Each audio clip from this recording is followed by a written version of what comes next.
You're listening to the No Labels, No Limits podcast with best-selling author Sarah Box, where you get the inside scoop on the steps action takers and decision makers take to align their purpose to their principles and achieve their goals in business and life. We focus on the mantra, no labels, no limits, no excuses. And now, without further ado, please welcome your commanding coach with plenty of chutzpah and heart, Sarah Box.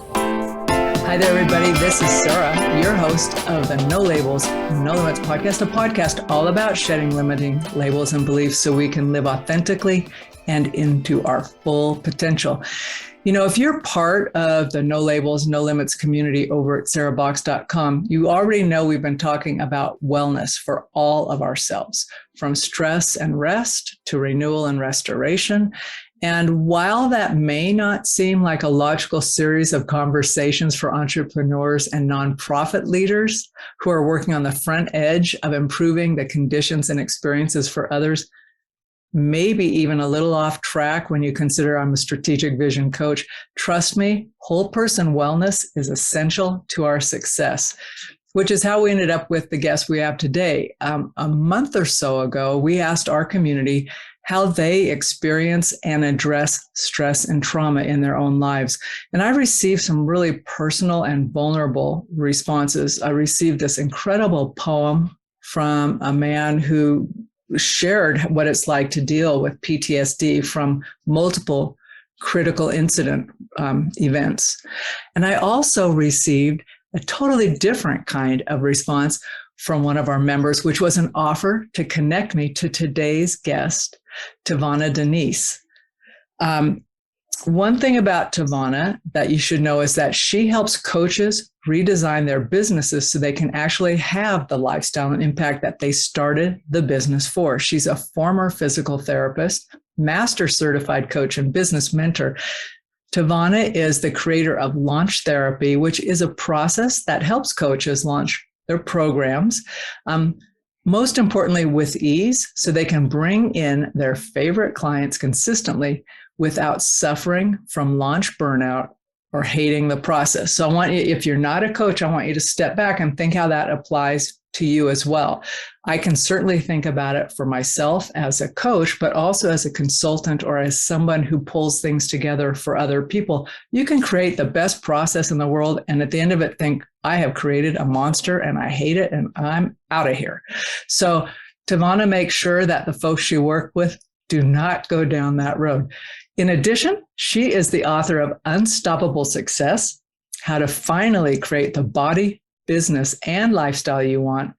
And she's the voice behind 2 podcasts, Breaking Protocol and Coaching and Conversations. And when she's not handling business, as if there would be time for anything else, you can actually find her singing karaoke or enjoying the white sands and blue waters of Mexico, which she currently calls home. So with that, let's welcome our guest, TaVona Denise, a very wise, successful, and insightful woman, both in business and in life, and she can speak to everything we're talking about today with insight and wisdom. Hi, TaVona. Hello, Sarah. Hey, I have been looking forward to talking to you today ever since we had that short kind of chat on Zoom maybe a month or so ago. And I may have mentioned, but I do like to start by asking all of our questions all of our guests the same question. And that's whether there's something you do every day that keeps you focused and staying in alignment with your true self, your soul's calling, and the big goals you have in life. Mm-hmm. Well, I have to listen to motivational topics because I found for a long time, if I get too far off the path and if I don't make sure I anchor myself back to something that feeds my spirit, feeds my soul, feeds my mind, then I can go into a kind of dark place and then the world sucks and I hate everything and everyone in it. And so I just have to remind myself like every day to do that for me. Are there any particular places you go or people you listen to that particularly lift you up or keep you motivated and inspired? Well, this might surprise you a little bit. Sometimes it's Abraham Hicks and sometimes it's comedy. So 10 minutes of laughter a day It keeps the blues away, I think. I agree. Well, think about what laughing does. It raises your vibration, right? You can't be a grump if you're laughing. Exactly. So I just go to YouTube and look for whatever I can find. Okay, very resourceful, super resourceful. I agree with you. And it's a nice breadth of things to consider. And it gets you out of your headspace, especially when you start going down the dark and uglies. Okay, so is there something I left out of your bio that you'd like to share? Oh my goodness. Out of the bio. Well, how about this? Can you share a bit about your journey and how you got to where you are today? Yeah, I guess it's a winding journey, but I think the medium version of it was I was, as you said, a licensed and practicing physical therapist. I had a physical therapy contracting company, but even before that, I started out in multi-level marketing with a couple of big name companies. And I had this idea in my mind. And I remember telling my uncle, I'm going to be a millionaire by the time I'm 30. Because I had the first business before I even had my physical therapy license. And he, of course, put me back in my place and said, no, you're not. You have to work hard and you have to work for 20, 30 years and, his path. And for a moment, I was angry and I was like, I'll show you kind of thing.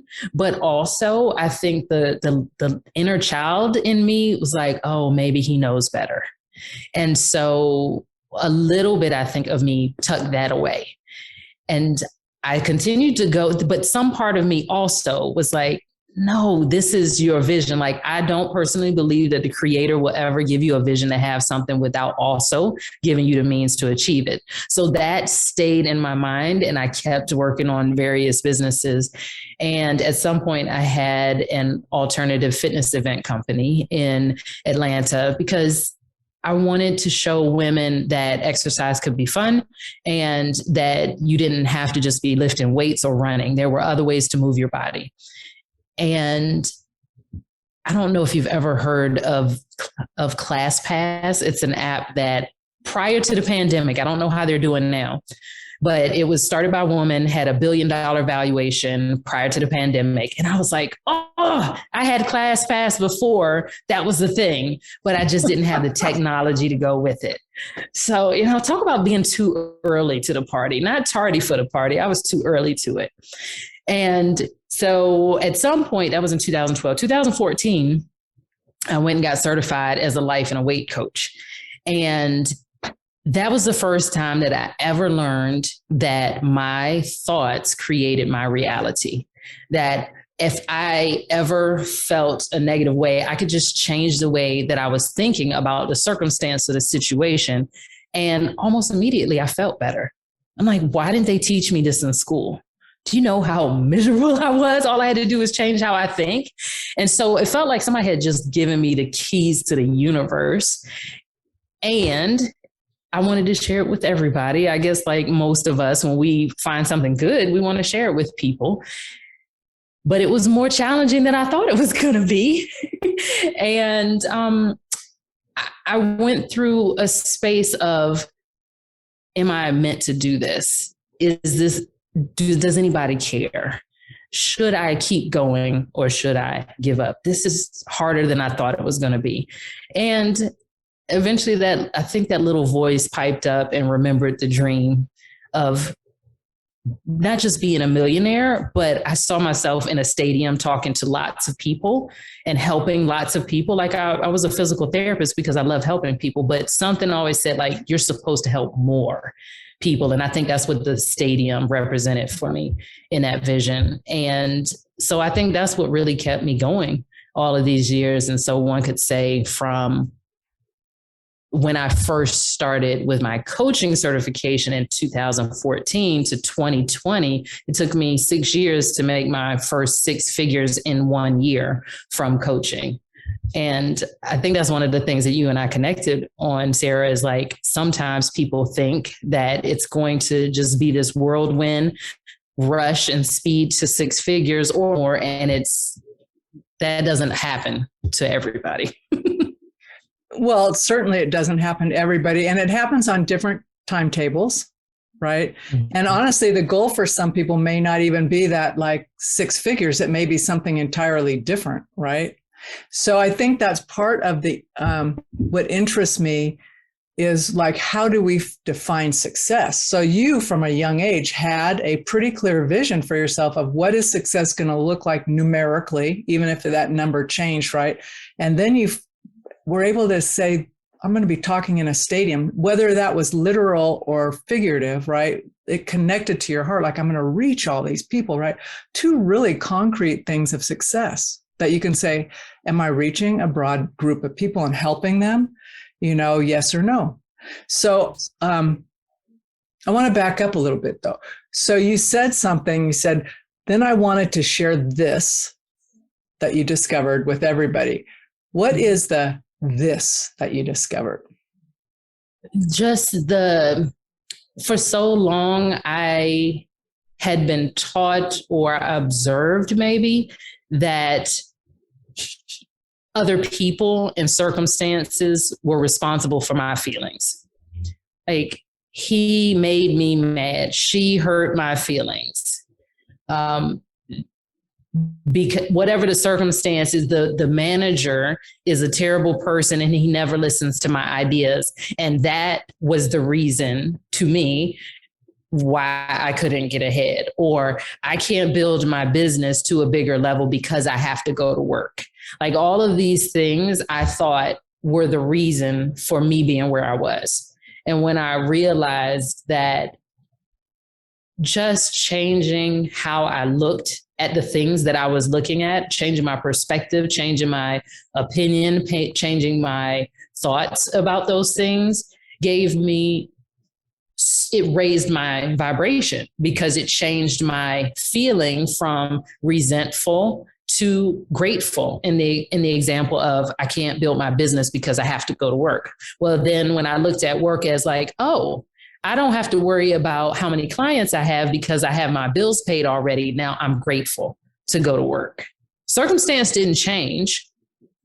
They didn't give me more money. They didn't give me time off. But now I'm looking at it as a source of, oh, okay, one need is met so that I am free to go do something else without putting stress and pressure on my business. And so that is that I was talking about. No, I agree with you. And I was hoping that was kind of where you're going with it, because it seems, well, first of all, you don't need anything special to be able to do that, right? You just have to have the willingness to reframe and tell yourself a different story, which isn't lying to yourself, but it's really going, what does this current circumstance actually make possible for me? Even though I don't want to be here now, what's it making possible? So yes, I might not like that manager, but what's it making possible for me?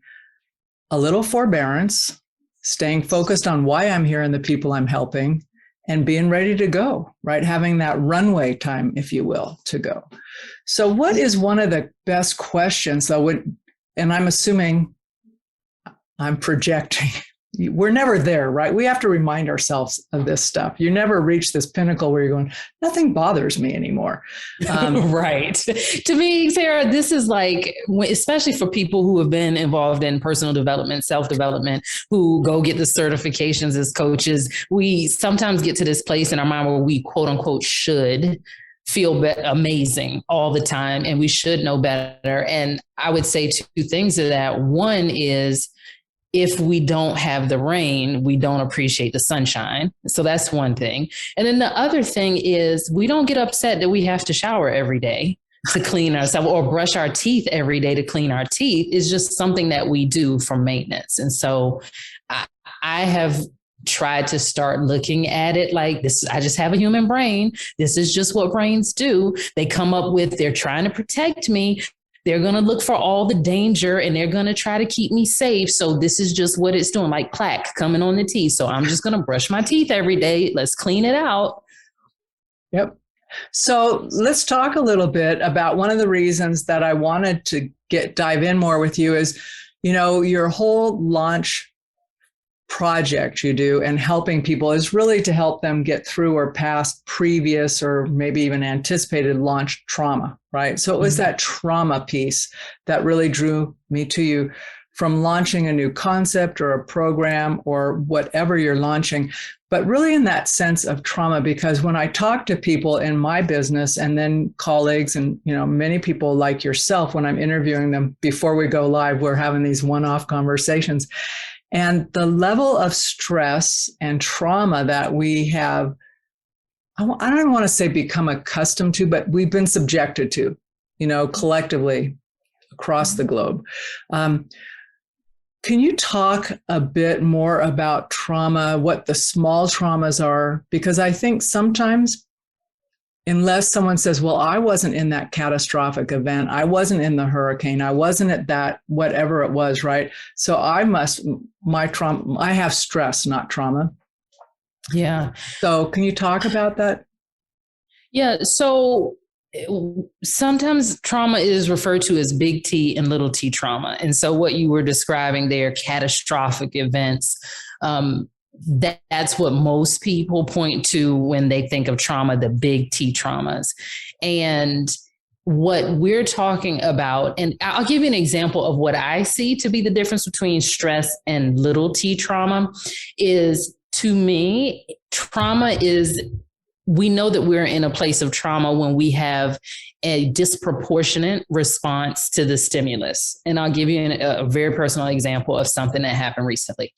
When I work with people in terms of their launching their business, launching their programs, one of the types of PTSD that I have seen comes up, I call it visibility PTSD. And for me, what we have seen is the most common example one might think of is a child who is asked to read aloud in front of the class. Maybe they stutter or stammer and the kids laugh. And so that's forever encoded in that person's DNA, in their nervous system as danger. Don't go there. This will separate you from the pack. Remember, the brain is always trying to keep us comfortable, trying to keep us alive, trying to keep us safe.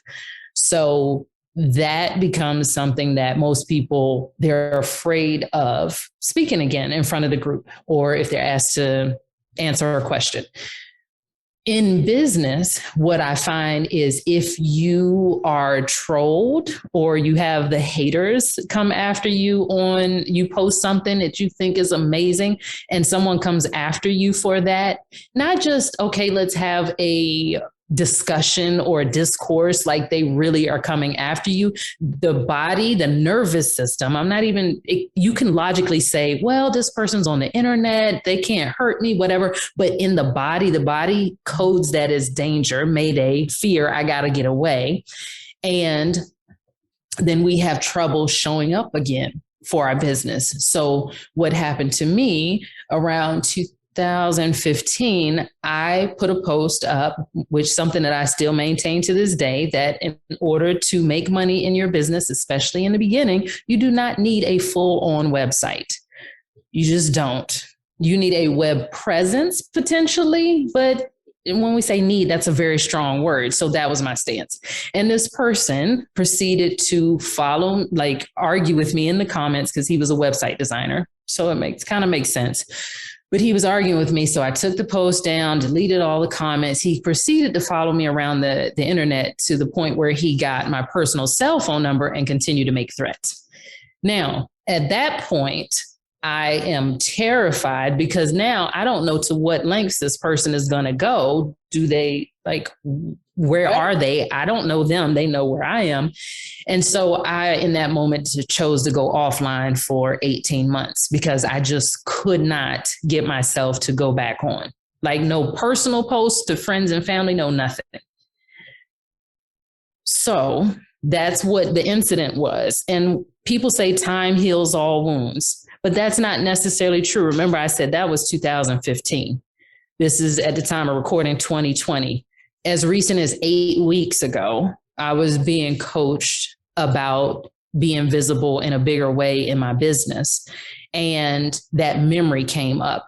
And in an instant, while I was being coached on Zoom, began shaking and crying because I felt the terror of that person coming to get me. or to harm me physically because of my own thoughts online. To me, that is an example of PTSD. Yep. 7 years after the fact, somebody just talking to me about something triggers me to start shaking and crying. That is not stress. That to me is a PTSD, a traumatic response. So when we think about the standard responses to trauma, fight, flight, freeze, or fawn, that's what we see happen in response. Like I was like frozen. I couldn't do anything. Let's stay in those 4 F's for a couple of minutes, okay? First of all, that was a perfect example because anybody who's been online may be able to resonate with that. We just had an incident 2 weeks ago, and the first comment I saw that I'm thinking, who are you? This is not my community. I don't know who you are, and why are you so nasty, right? So I thought, peace out, I'm not reading it.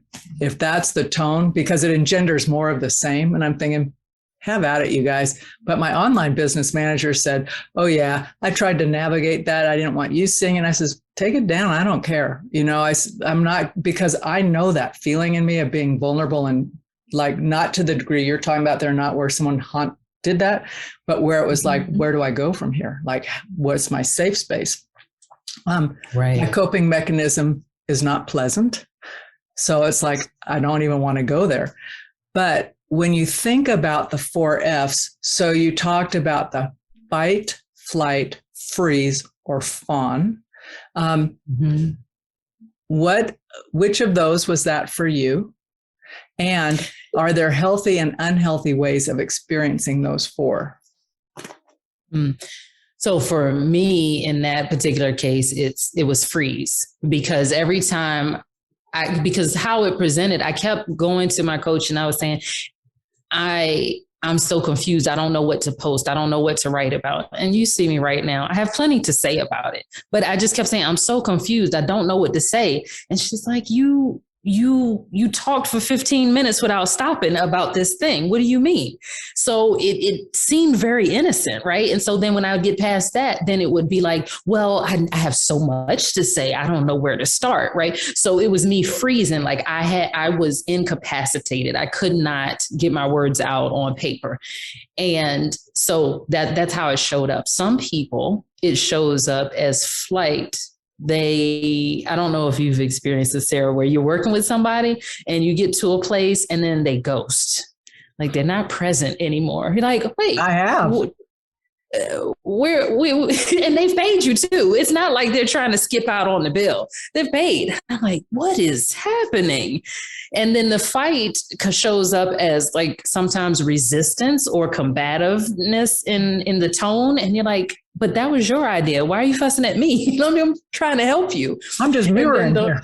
Right. I'm on your side. Wait a minute.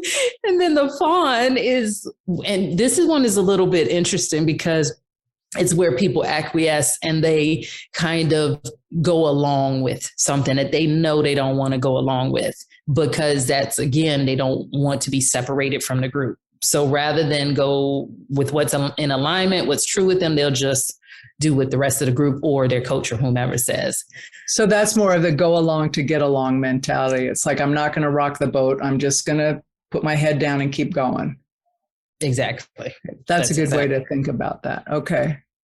Mm-hmm. So, and I don't know that, to your second question, I don't know that there is a healthy versus an unhealthy way to display those. I think just understanding what your trauma response is so that you can ask for help, or so that you can go a little bit introspective and say, okay, well, what's really true and present for me in this moment? Because it didn't make any sense. Like she said, logically, I knew plenty about the topic. So the two didn't match up. And so one of the things when I'm working with people is getting intimate and aware with what are your signs? What activates you, or your triggers? Sometimes they call it. Like, how do you know that you're in this kind of response? And then how do you soothe yourself? How do you learn to be with that so that you can calm the nervous system down? So maybe that's a better way to come at the question I was asking is how do we attend to our needs in those situations, right? So had you not been working with your coach, would you have had the awareness or the distance to be able to say, oh, I'm having a trauma response to something very real in the past that is freaking me out right now. And yes, of course, I have plenty to say. I mean, would you have been able to recognize that? Or did you in that moment need someone to give you a frame? So the next time, if it comes up, you can go, I've been here before. I know what this is. I think it's a sometimes is the answer. So sometimes I recognize I'm like, oh, there that is again. And it's a matter of, okay, what's really going on right now? How are you feeling? Like I just literally start talking to myself. Hey, how are you feeling? Because it's usually one of the little inner children, like they're at the different ages. There's certain things that happen in our life that mark certain patterns. And it's like, hey, what's going on? Hey, what do you need? Like, okay, you're angry. I get that. And just be with. And I like the idea of the inner children. Some people say the inner child, but I just say inner children because it's different ages, different things happen to us. And it also kind of gives us a little bit of a roadmap, if you will, for how to self-soothe. Because if we think of it as one of our inner children, how would you behave with a child? If a child was having a hissy fit or throwing a tantrum, how would you speak to them? How would you be with them? Would you just sit next to them and hold them? Would you say, hey, I understand what you're going through. You have every right to be angry right now.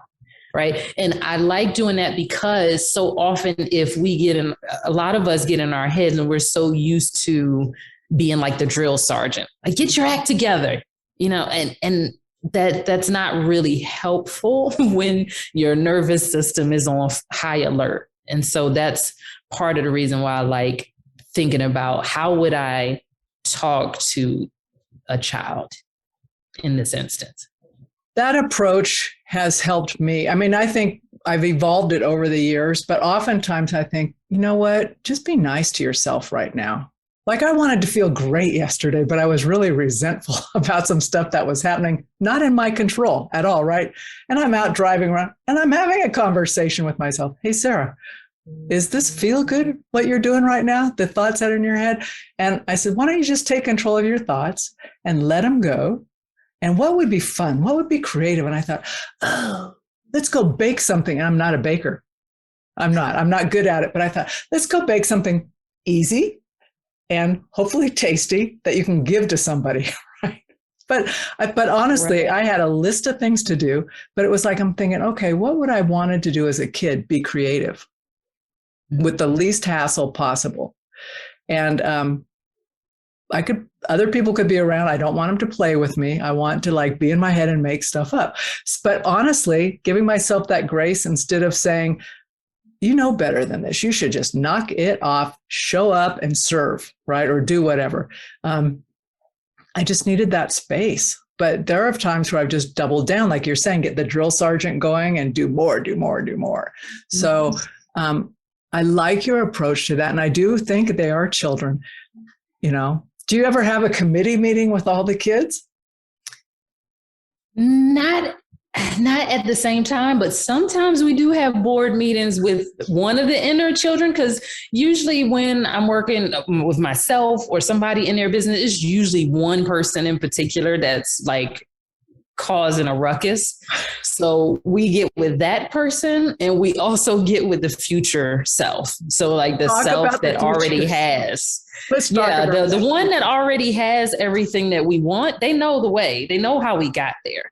So we get the two of them together plus current. So we got past, present, and future. And that's who is at the board meeting, if you will. So talk a little bit about that, because that appeals. That's not exactly like just visualizing. It's actually accepting that that person already exists. Your future person exists, right? And has the answers. So how would you coach somebody to even think about that? Like, are there specific questions or processes? So, I mean, yes, I would say, but it's about building a relationship. Okay. So in the beginning, like where you were saying for your inner child, you've evolved it. So you just have a nice conversation with yourself. Like, hey, Sarah, what's going on? So some people have to make that child small because they would never be mean or speak rudely or harshly to a child as they would an adult. So we start with the child and then we get to the adult where it's just normal for you to speak kindly to yourself. Then the same thing with building a relationship and the trust with the future self. Like it has to become more of a regular practice of saying, okay, I know that, and I said this earlier, I don't believe that the creator would give any of us a vision to have something without also giving us the means to achieve it. So if that is the premise that we're going off of, this person has what I want, and they know the answer. They know how we got there. So it's just a matter of like meditating and thinking, how did we get there? There was a place in time. So if that's too far of a stretch for anybody listening, think about right now. There was a point in time where whatever we have access to, whatever we're doing, there was a past version of ourselves that was like, that would be so awesome if I could do blank. Or the kid in us is looking like, oh my gosh, you get to drive a car? You can drive? Like there are certain things that we do now that we never thought that we would be able to do years ago. And so there's a part of me that is like, oh my gosh, you live in Mexico? Like there was a place, 2007, I read The 4-Hour Work Week by Tim Ferriss. I know. Changed my life. And that was when this was born, where it's like, I'm going to be able to live and work anywhere. So in 2007, there was a version of me that I could have, if I had the tool to say, hey, version of you that lives in Mexico, how did we get there? And that's like you're saying, it is building that relationship. Mm-hmm.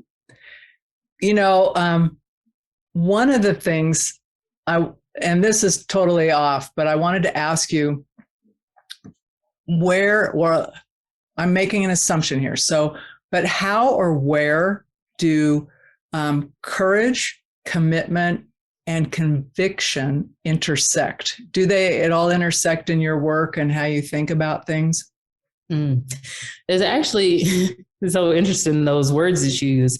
I created something called the success cycle once, and how it works is whenever you are uncomfortable enough where you finally decide we're not wishing, we're not hoping, we're not trying, you're like, I'm going to commit that I'm going to have this thing, be, do, or have this thing. That's where commitment comes in. And then there's a freak out that happens. So say you paid a personal trainer or whatever it is, and then you freak out like, oh, they're going to take all of my potato chips away, that kind of thing. And then afterwards there requires, or it's like, I don't know how to work out in the gym. All the people are going to be looking at me. Like that's the freak out after you commit. Because if you're just thinking about it or hoping or wishing, none of that stuff comes up. But once you commit, the brain, remember, it's trying to keep you comfortable and safe, is going to do what it does to keep us in our current lane. So then it requires a bit of courage to take the first step, and then consistency to keep on stepping. And so I guess that would be your conviction at that point to keep moving forward. And I call that part of the cycle the gauntlet, because it does not feel good. Mm-hmm. But once you get past those 3 points, you get to competence and clarity, where you know what to do and how to do it. And from there, you reach confidence.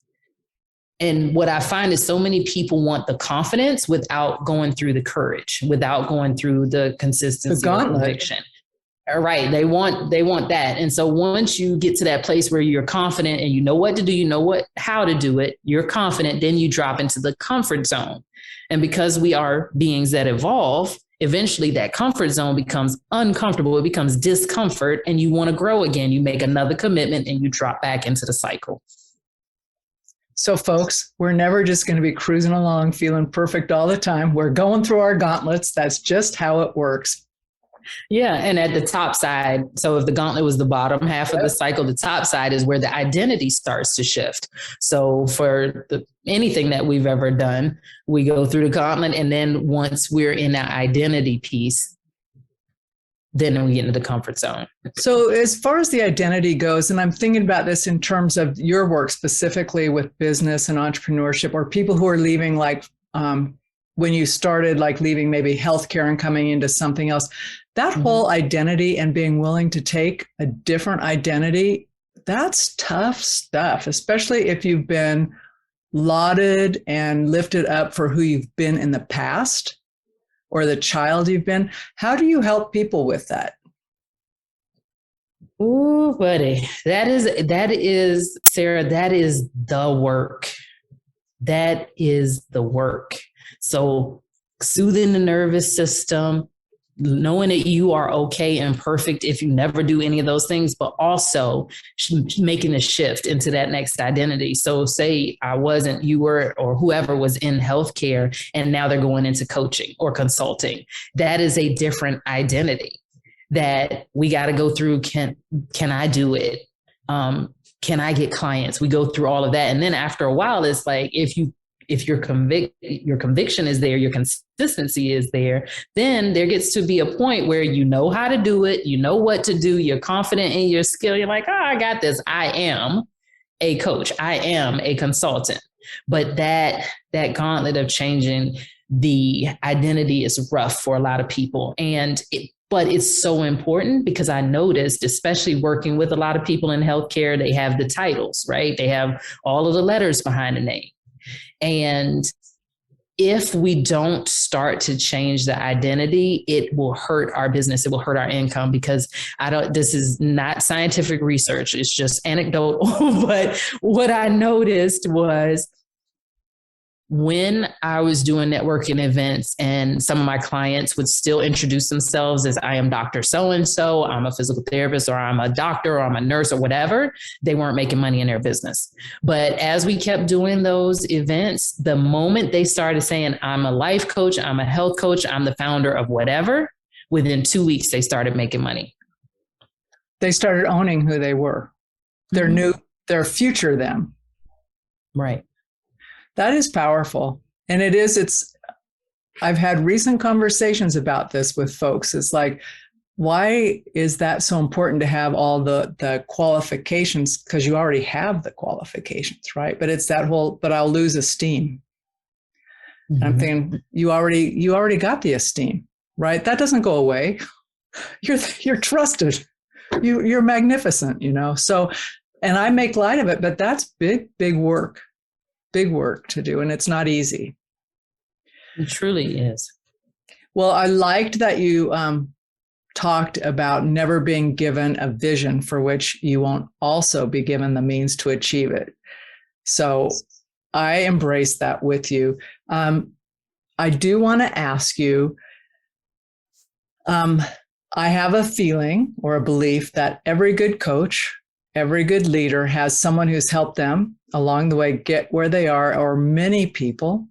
So currently, or in the recent past, who is someone you've worked with that's really helped shape how you're able to do what you do so successfully?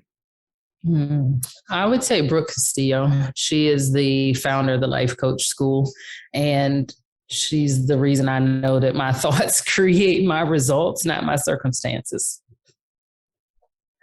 So on that note, what is, I got one more question for you. Sorry, I just thought about this. I was thinking about you in Mexico and what I said that you'd be singing karaoke. But what our listeners don't know is that you used to sing backup, actually, for a neo soul band. So was there, when you were little, did you dream of being a professional singer? No, not at all. No, I was going to be a doctor. No, but my dad always loved to sing. We would sing in the car all the time. And he used to get us so bad. He would put stuff on. We'd be singing at the top of our little lungs. And at any point in time, he would turn the volume all the way down to catch us in the middle. It was great.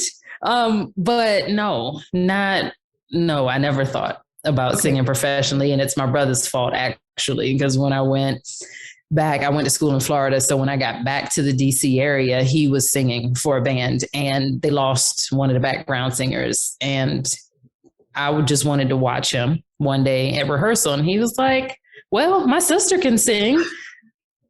And I'm like, what? I'm just here watching the practice. And so that's how I ended up. I got up there and I stayed with them for about a year and we recorded an album. How cool is that? Well, the singing doctor, you know, I just think music plays an important role in our lives, you know, and I was just curious if that was something you'd considered doing before, but you're still being a doctor in many different ways today. Yeah. So what's the best way for folks to get a hold of you? Where do you like people to reach you? Yeah. Well, I think the easiest way would be going straight to my website. There's a contact form, TaVonaDenise.com, and that's TAV as in Victor, ONA, Denise, DENISE.com, and at TaVona Denise at Instagram if you happen to be on Instagram. Okay. Well, we'll make sure that's in the show notes. And any parting words of wisdom or what you would tell your TaVona at 8 years old about the path that lays ahead of her?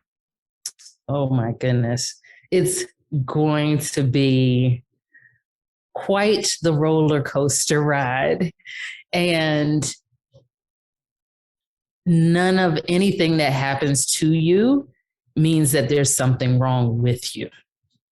Ooh, I'll take that one to the bank all the way. So I want to thank you for being a guest on the No Labels, No Limits podcast. And listeners, if you got value from this interview, which I know you did, I would really encourage you to go check TaVona out. And then when you've done that, share this episode with somebody else who needs to hear what she's saying, because in my heart of hearts, there are no accidents. She's on this episode for a reason. One of you has had your life changed by listening to her. So spread that word to somebody else.